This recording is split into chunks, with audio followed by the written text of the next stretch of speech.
I'm up by 13 points against the Orlando Magic. Looking pretty good so far. I don't want to get my hopes up because we've seen big first half from the Bulls before.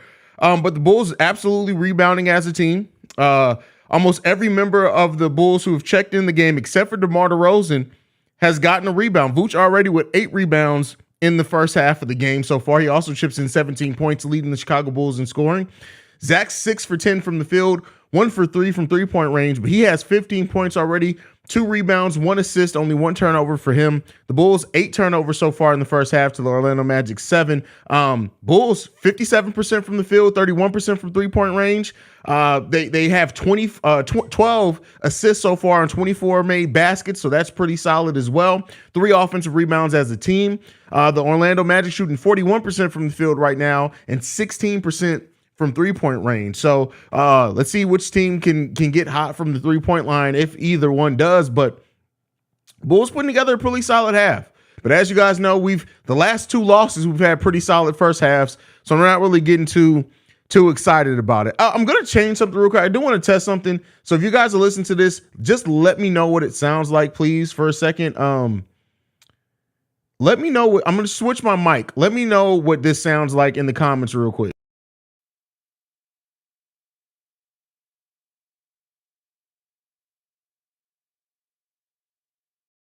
Never mind. Forget it, y'all. I don't think it's working the way that it should. I'm trying to test something, and I don't know. It doesn't seem like it's going quite right yet. I'm just trying this overhead mic I got here, but we'll figure it out. Be careful because we've seen this story before, and this doesn't work out so well a lot of times against bad teams, I guess is what you mean. But yeah, absolutely. That's why the Bulls cannot let up. They can't assume that this is going to be a win or anything like that. They have to come in and execute. Now we pray they don't forget to play basketball in the next half like the last 2 games. Completely agree with you, John Walker. Markel, we about to blow this lead too. The ref sucks. Well, let's have some faith, bro. But yeah, the officiating is very weird in this game.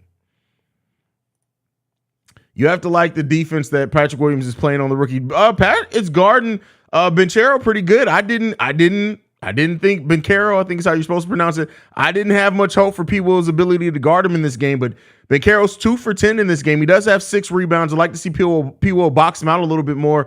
But yeah, a really good defensive game. P. Will's checked in, basically been in the game every minute Banchero's been in the game for that length. And we'll see how it goes. The thing that worries me in this game so far is that the scoring attack for the Magic is very balanced. When you look at them, they have every player that's checked into the game for them has scored so far except Suggs.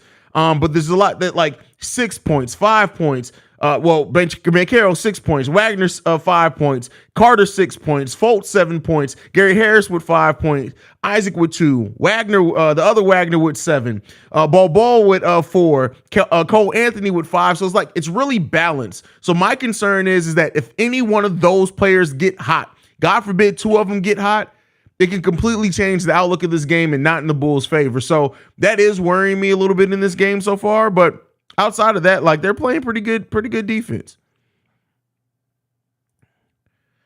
Haize, let's set a prayer before the second half, bro. I mean, let's hope so. Let's hope this team doesn't have yet another second half collapse. Come on, man. Well, it doesn't look familiar. Can't ask for anything more, though. Good first half. Yeah, I mean, at the end of the day, I know that we, as Bulls fans, we've seen this story before, but, I mean, the Bulls are doing what they need to do. They should be up by a double-digit lead in this game in the first half. Third quarter scared me. That's from Silk Ron. Completely agree with you, brother. Completely agree.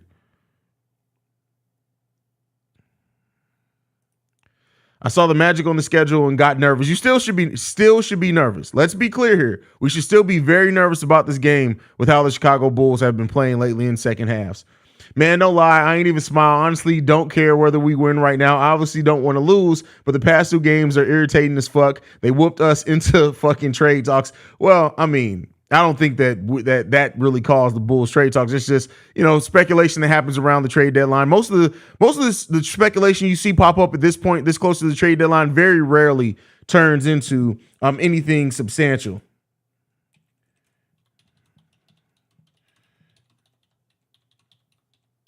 Give me 1 second.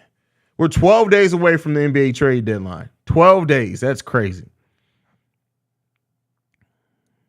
Brandon LJ. First of all, Brandon, thank you for the cash app, bro. I didn't see it till like maybe 2 hours ago or something, bro. I didn't even know after the hangover you sent me that. Thank you for your support always, bro, of this channel, man. You mean the world, bro. But he says, I'm here to support Haize. Fuck the Bulls, bro. I feel you. I'm glad that you're here to support me, man. That's all I can say. Okay, now remember there are 2 more quarters left. That means you have to play for 2 more quarters to win. You haven't won. Why are you saying that to me? I understand that. You got to talk to the Bulls with that. Send that to Zach LaVine.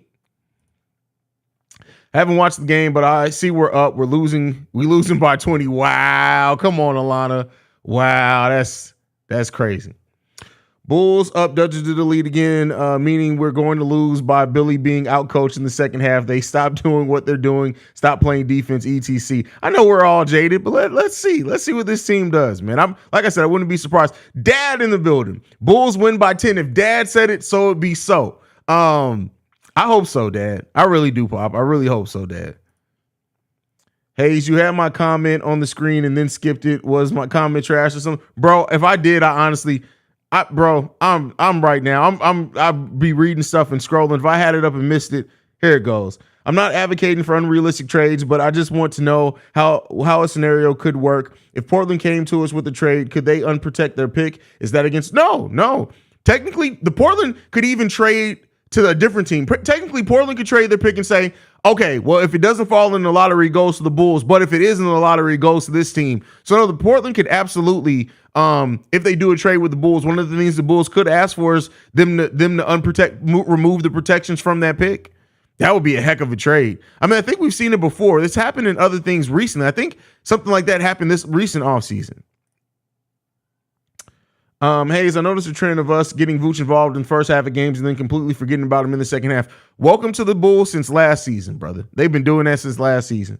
So tired of the Bulls fans talking about the NBA trade deadline. If you're a real fan of the Bulls, you know that has nothing to do with us. No, and we got to stop with that. One thing I don't like is gatekeeping. We got to stop with this. If you're a real fan, you'll do this. If you're a real fan, you'll do that. If you're a real fan, you'll cheer for the, like, no, you're still a fan. People just air their fandom differently, and especially when they're frustrated with the team. You have some people that do like, no, I want to see them build this. You have some people that with their frustration with their team, they're going to say, listen, I want this team to get better, and if we have to be worse for a little while to be better, let's go full rebuild. It doesn't mean somebody's more of a real fan than not. It's just that's where people get their expectations or their hope wrapped up in, because they just want to see the team do better. Now, you do have some of the casual fans that are just like, oh, let's just, especially the people who just came in when Lonzo came in. Those fans suck. I'm not like most of them. Let me not say all of them, because there are some that came on when Lonzo Ball got signed that are great members of this channel and really do support the Bulls. But you have the casual people who just came in because a member of the Ball family signed the Chicago Bulls, and some of those people are terrible. We had a good first half. No one on the Magic had double-digit score going to the second half, but for some reason this game feels like a game where DT should be in. It can't wait till they unleash him. I can't wait till they unleash him. Hey, listen, it may be till next season, but I do think Dalen Terry is going to be a damn good player for us. Bulls up double-digit lead again, meaning we're going to lose. Oh, you already said that, bro. Why are you leaving the same? Or did I just read the same one twice? That's my fault if I did that. You ain't got to leave the same comment twice, fam. Clown referees, bro. Yeah, it's officiating around the NBA sucks. Like, the NBA has to do something this offseason. They have to do something.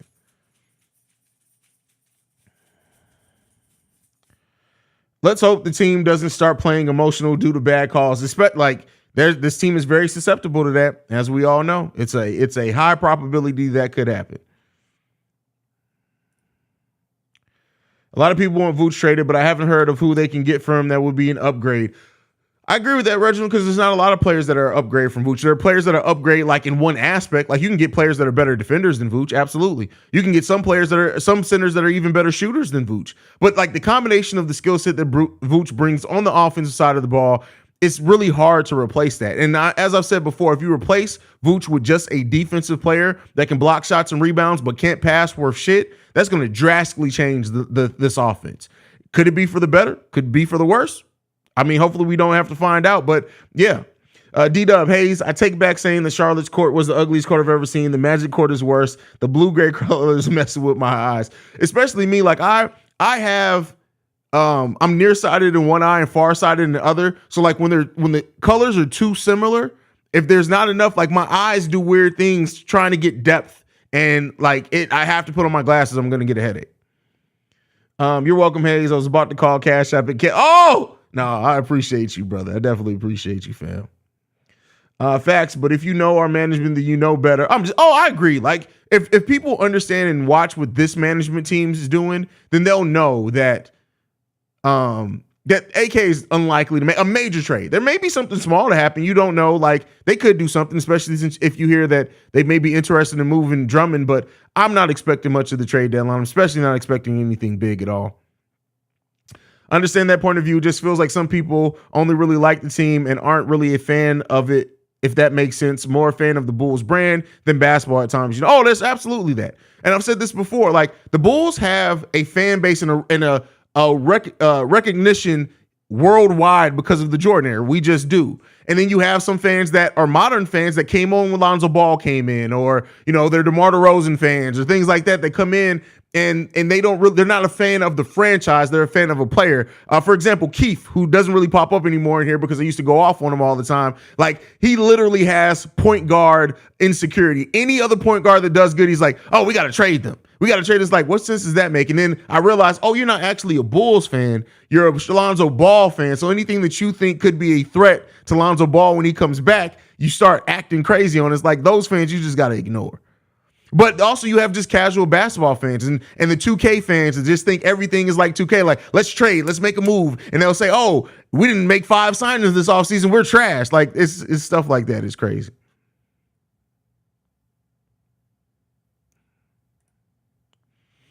Fuck the refs and play ball, man. Stop crying and hoop. We're not getting calls. We never do. Just play damn. The refs throw us off our games more than players do.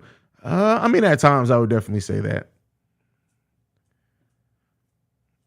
Y'all still want Miles Turner? He's got a 2 year, $60 million. Well, like I said, I think they did that deal because it makes it easier for them to trade. It extends their their deadline to trade him. Right now, they don't have to worry about trying to find a deal that may not be a great deal by this trade deadline, which is 12 days away. Now they can go into the offseason, and then a team that could trade for Miles Turner will have him under contract for 2 years. Doesn't have to worry about negotiating with him. So I do think that the extension of Miles Turner, it only being 2 years, still symbolizes to me that they are going to be maybe not shopping him, but they're definitely going to be listening to offers. Turner got that bag. $30 million a season really isn't that bad. It's really not that big of a bag in modern day NBA. Like it's not. But I mean, hey, shout out to him for getting his money.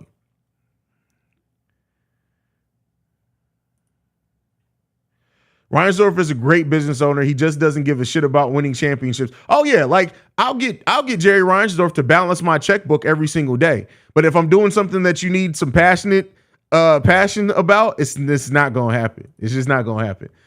D-Dub says, hey, he seemed like DeMar's getting a tech almost every game lately, not getting any respect from these refs. Hey man, sometimes you gotta take a tech.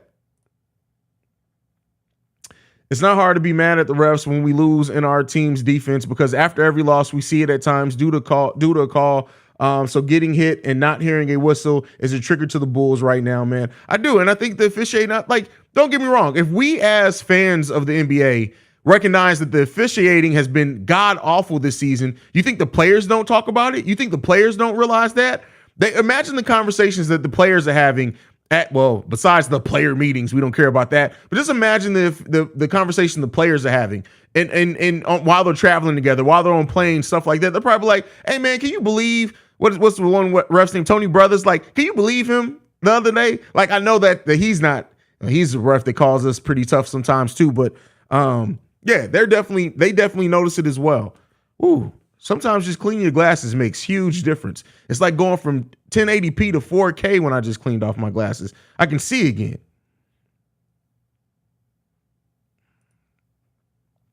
Would love for Billy to run some plays for Pat. Good stuff from the Bulls so far. Absolutely. The game's coming back on, guys. I'll be back here post-game show. Make sure you guys are tuned in today in the post-game show, man. Hit that like button. Hit the subscribe button if you guys aren't already. Love you guys. Go Bulls. See red. It's game day. Peace, y'all.